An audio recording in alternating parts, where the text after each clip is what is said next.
Hey, welcome to Let 'Em Talk. I'm Paul DiRienzo. We got a great show in store for you, and I'm very excited to have Miss Justice Jester with us. Yay! Welcome, Miss Justice Jester, who I met for the first time at the protest at Grand Central Station the other day, where people did another die-in and marched around, and we're going to talk more about that because, you know, I know that you guys have been some trouble with law enforcement a couple of times before that, and we'll talk more about that later on. But you know, this is basically talking about the protests that have been happening, countering police brutality and violence, and the murder of our friends like Eric Garner, yes. and the protests that are happening all over the country, Ferguson and different places. So yes. Welcome. Thank and you. You're quite a leader of this movement, and you have the hairstyle for it and color, and that's what you need today. And so Miss Justice Jester, or Dragonfly, as she's sometimes known yes. as, welcome to Let Them Talk. We have a clip that of the Grand Central Station action. Yes, carry the names. Yes, and so we're going to go with that right now. Carry the names, and you'll describe what it was about when we come back. So awesome. let's go to that right now and see what we're talking about.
Okay, there it is. Oh, wow. Loud. That ambient sound is pretty loud, but you get the idea of what was happening there in Grand Central Station, an unusual scene.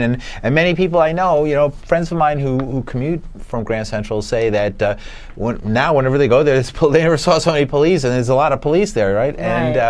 And you couldn't really make it out so much, maybe broadcast. You can hear it sort of on the internet site, but the recorded message that is now heard in Grand Central Station is a new recorded message, not just the one where they tell you that if your bag is left unattended, it'll be picked up and subject to search. Right. But now they have one where they remind us that it is illegal to sit or lie down on the floor of Grand Central Station. So with selective enforcement. Of course, because how can you wait for a train in a place with no seats but without sitting down somewhere, exactly. right? For sometimes hours at a time. Obviously, they're selectively enforcing that. Which goes to show it's a class issue as well. Right, and well, also because of the protests.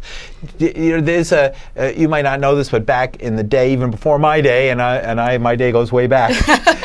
Even before my day, there was a protest by the Youth International Party, the Yippies, against the war in Vietnam in Grand Central Station, in which the word went out on WBAI on Bob Fass's radio show, and the next day, literally 5,000 people showed up at Grand Central Station, and you couldn't even move. They totally packed it.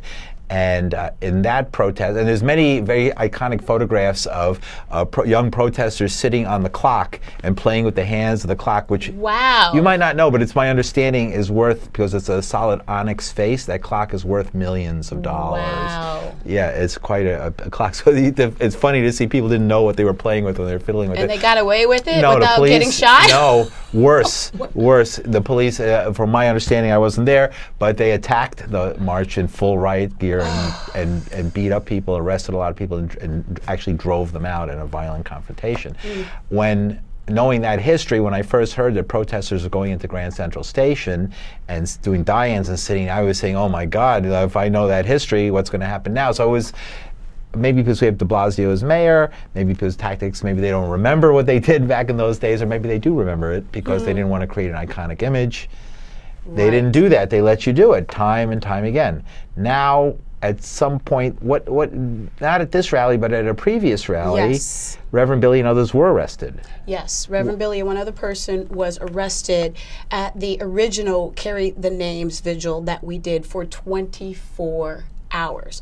Okay, minus the 2.5 hours when it's actually closed overnight, because the purpose was not to challenge the closing of it overnight, but to be as fully present as possible for those 24 hours to inaugurate the year with a very strong statement and to fill Grand Central with the names of all of these people and all of these stories. Each of those signs in black and white was the name of someone who has died because of the police, by the hands of the police. Most of them died. There were a few that were just incredibly brutalized, and also the names were chosen across a range of time and space. In fact, the action was conceived and launched by the amazing group called We Will Not Be Silent and Reclaim Language, and it's all about that, reclaiming language. There's something really powerful and profound and beautiful about the starkness of the white text against the black background with a straightforward message, with holding the names. I was incredibly honored that they asked me to be sort of a figurehead for the action. And so, well, we could see you right there. We saw you. You could see you leading like the Pied Piper, leading people around. Yes. And it was wonderful. And even then, I called that, "Who's ready for a revolution? It's time for a revolution around the clock." And that's what it was, around the clock. Playing with language. So on January 1st, there were some arrests. I think it was the 5th. The 5th, to the 6th. Yes. We had been gone 18 hours into the vigil. And I had personally invited Reverend Billy from the Church of Stop Shopping to come at high noon. For people who don't know, I'm also known as Dragonfly, or Sister Dragonfly, with the Church of Stop Shopping. You're a deaconess. I am a deaconess and the self-appointed bossy church secretary. Right, there's got to be one if you have a choir. Exactly. And Somebody's got to tell somebody to wait outside. So it's like I'm fusing my very conservative Southern Baptist upbringing with this more radical form of performance art. Because church itself it's a theater, it's a spectacle. I still see it as that. Whether you put faith into it or not, it's a show. So what are you saying? So we're culture jamming and inverting it. And so that's why I asked Reverend Billy as a friend and mentor to come and represent, and especially since I had gone not just once but twice to Ferguson, Missouri with Reverend Billy. So I wanted to return the honor by having him participate in this action. Did you have problems with law enforcement in Ferguson? Well, I mean, they seem a little intolerant of protest there. You know, it's very interesting I was there for the weekend of Ferguson, October. That weekend, pretty wild October. It was a pretty wild October, but there were people. I was watching it on MSNBC. So I wish I was there. I was wishing I was there. I'm honored that I was there, and again, thanks to Reverend Billy and the Church of Stop Shopping that sent me along with another member of the choir to that first Mecca to Ferguson, and I would say that what ended up being one of the most profound moments of that trip to Ferguson was there was a very viral photograph that circulated the internet. There was a woman who hugged a cop, and I happened to be that woman. Oh, you're the iconic photograph who hugged a cop. And was the cop like, was he shocked when you hugged him, or did he hug you back? Or? Let me tell you the whole backstory. Yeah, sure. And it's very interesting because this was one of the first ways, as informally as it can be, that I ended up collaborating with We Will Not Be Silent, because they also came from New York with loads and loads of signs, as they always do, to support. They had their T-shirts that said "Unarmed Civilian," and it was Moral Monday, and it was the clergy-led action, and I was there once again with Billy, and I was holding a sign that said "Don't shoot," and the other side said "You are killing our friends," and just the magnitude of everything was really hitting me. I took it incredibly personally, and also with my awareness of the civil rights movement. And the most important documentary series about it, Keep Your Eyes on the Prize. Right. Which you have this song right here. It is. The filmmaker, the songbook, right? The filmmaker who made the documentary series that's named after that song is from St. Louis.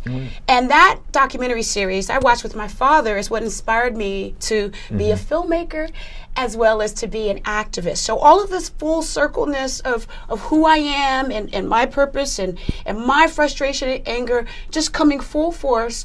I'm holding the sign. I literally decided I'm ready to ditch the sign. I need my hands free.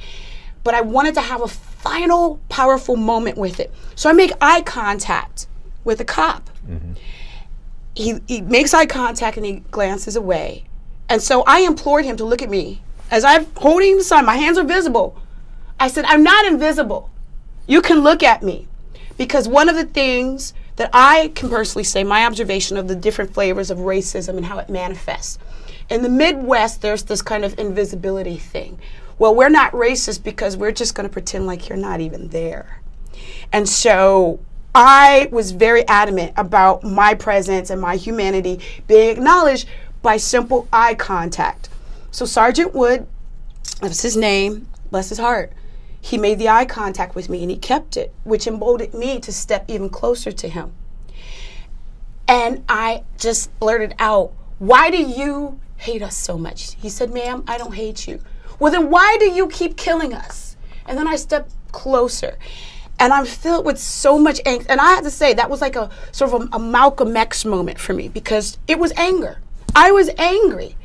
And I started to explain to him, listen, I just found out that my father's side of the family came from the Wardlaw plantation in Abbeville, South Carolina, and owned my ancestors for 7 generations. Do you know that my mother picked cotton in her lifetime? I started to just give him the laundry list of every racist indignity that everyone in my family and myself could think of. And then I stopped because I realized that I was on the verge of dehumanizing him because he had a badge. In the same way that I feel dehumanized and victimized because of my skin color. And so it was like something in me because of that just clicked. And then I just blurted out, "I don't want to hate you. I'd rather hug you." His immediate response, just immediate, was, "Then hug me." And that's how the hug happened. That hug lasted for, I'd say, maybe a good 30 seconds. I can tell you, that's one of the most memorable hugs of my life. It's up there with the last time I remember hugging my father before he passed away. It's up there with the first time I remember my partner holding me tight. Like, that was one of the most genuine, heartfelt, like he needed that hug as much as I needed it and to give it. And so it went from a Malcolm X moment to a Dr. King moment. I'm not kidding. And I feel like that's even proof that both of their energies and ideologies are incredibly important and powerful and valuable in the movement at this time and place. And so as soon as we broke the embrace, I just collapsed into tears into the next person I found, who happened to be a rabbi. And then the last thing I expected was for this photo to go viral. but I'm honored that that moment inspired so many people. And it inspired me to continue to lead in this movement with the spirit of love and light and laughter and levity. And to keep the anger righteous, not reckless. Right. Very interesting. So, back to the arrest. The story. That's great. It's sinking in. It's such a wonderful story. I'm so happy that you got a chance to tell your story here on Let Them Talk, and that people could hear that great story that's iconic to this whole movement that is sprung up against police brutality. That really took us all by surprise. I think even the activists, the strength and size of it, and it's the fact that it's continuing. And in many different ways. And so let's going back to January 5th and 6th. Yes. So Reverend Billy's arrest. You got a different reaction from the NYPD. So certain members of the NYPD. Well, I'm pretty sure that they were anticipating Reverend Billy's arrival because it had been announced, it had been tweeted. And it's curious that around the same time that he was supposed to show up, because he did get there a little bit late, is around the same time that they came up to us and started telling us that we had started tiling the signs on the floor. And that in itself was just really beautiful and powerful to see all these names like that. And they started to push up against us, saying that we needed to move them, that we were obstructing. Although at that point in the day, it was very clear that there wasn't enough traffic to justify it as an obstruction. And even if somebody did choose to walk across it, what can we do? We had to respect their right to walk wherever they wanted to. So as far as we felt, even if it was disrespected, we weren't in the way.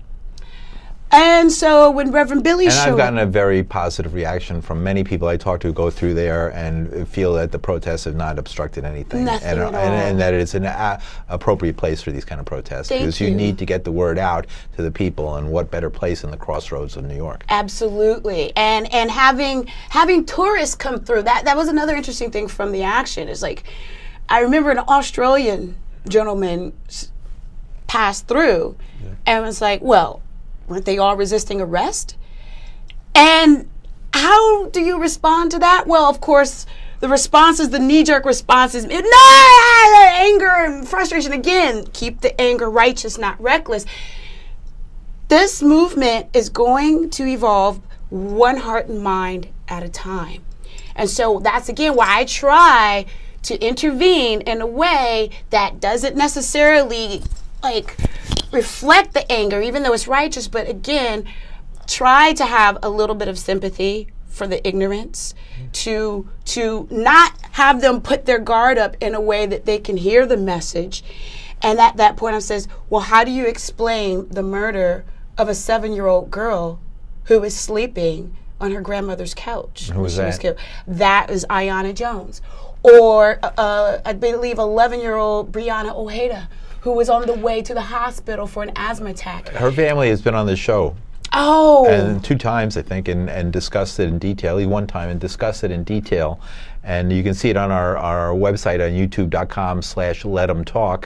And or just type in Breonna Ojeda, Let 'em Talk, and you can see our interview with her father and mother who were on this show. That story, Aiyana's story, Tamir, Nicholas, and on and on. Nicholas Hayward's been on. I saw his before. He's been here 4 times. Well, he's a warrior, and again, I'm if anything, I am honored and humbled and in service to the families who are going to grieve for the rest of their lives, and who don't get that justice.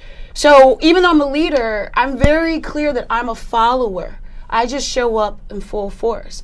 And so when Billy came, the timing was that, again, they were pushing against us about the signs. And that's when he came and just immediately went into an impassioned tirade about how removing the signs symbolically disrespects every single one of these people, and it's a PR disaster. And next thing we know, they do the sleight of hand and start taking the placards. And while people are scurrying to try to save the placards, they swoop Billy away and then accuse him of assaulting a cop, which is the most ridiculous. In fact, when I turned around from trying to save the placards and saw that Billy was gone, I went up to one of the cops. I said, "Where's Billy?" She says, "I don't know. Maybe he assaulted somebody." I said, "He wouldn't do that. That's more your style, not Billy's." And what happened with that? Because I heard he's got a lawsuit now against the police department for libel and slander. Right. They outright lied and said that he was it assaulted reported in the news without question? It was that an MTA spokesperson, and it was reported in more than one mainstream media outlet. And this is Character assassination. It's, you know what? It's the millennium version of COINTELPRO.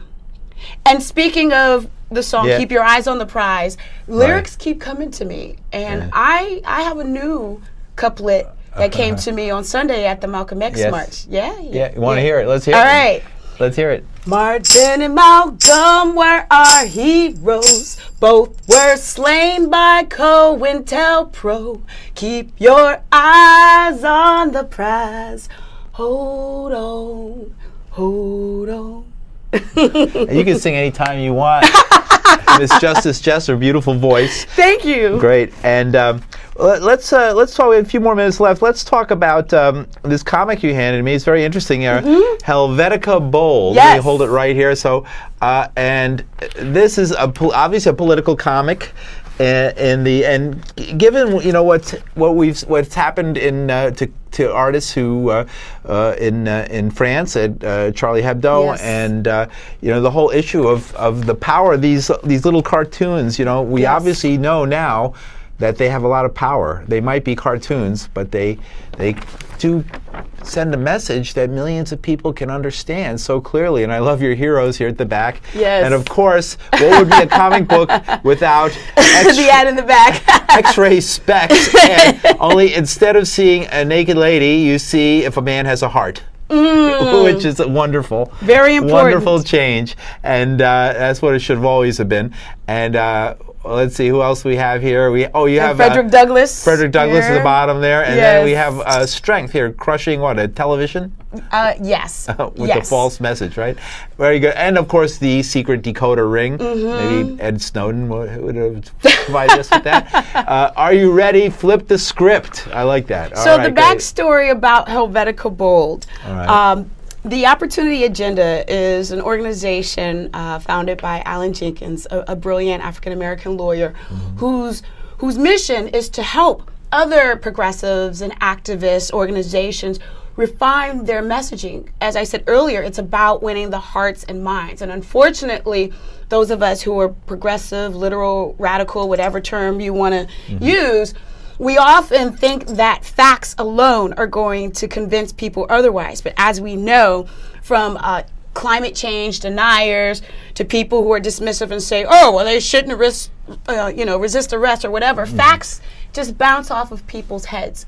So, in collaboration with Betsy Richards and Gon Galan, they're two artists that collaborated to find a way to create an ambassador. Yeah. To explain to people what the organization does. And so they were looking for someone to embody her. And through working with Gon on the People's Climate March, which I was also very heavily involved in, this is pre-Justice Jester, by the way, because Helvetica Bold kind of led to the creation of Miss Justice Jester, suiting up. Strong woman. Yes. Strong woman of color. Suiting up as Helvetica Bold. Let's go to her. Let's go. It's a different colored afro. There it is, beautiful. But the difference is still a symbol of strength. The afro. Yes, it is. It's true. 21st century take to it, bright red. Totally. I call this my tambourine of fury and my afro of fire. Right. And what happened is because as honored as I am to be Helvetica Bold, I don't own the rights to her. So people were asking me to make appearances as her, which I couldn't. So I was asked to MC as Dragonfly to MC another social justice event for net neutrality. So I would also make it clear that Miss Justice Jester is not just about Black Lives Matter, but any movement that's about justice. Whenever there's Miss Justice Jester is there. So, so it could be also like injustice, misjustice. Right. Okay, good. So I just wanted to dress up in a way that was like larger than life after having been a comic book character, and I kept afterwards saying I feel sort of like a jester because I'm saying what everybody's thinking so point blank. And I played around with, well, I'm a jester. Jester of what? Jester of justice. And when I went with the red, white, and blue, the whole theme of Uncle Sam turned on its head. A Black woman, descendant of enslaved Africans whose blood, sweat, and tears helped build the foundation of this country. You can't get any more American than that. And I think more American and more relatable to the average American, working class, immigrant, etc., than the capitalist, patriarchal warmonger known as Uncle Sam. Instead of stars, I know. It seems to try to solve every problem in the world by invading the problem and killing everybody and just making it worse. Excellent. So in the next 2 minutes, what's next for Miss Justice Jester? What's in the any actions coming up? Anything happening in the next few weeks? You know, I'm not gonna lie. It's exciting and overwhelming at the same time. Part of it is that my calendar is in flux. And I also don't necessarily like to announce beforehand. I just show up.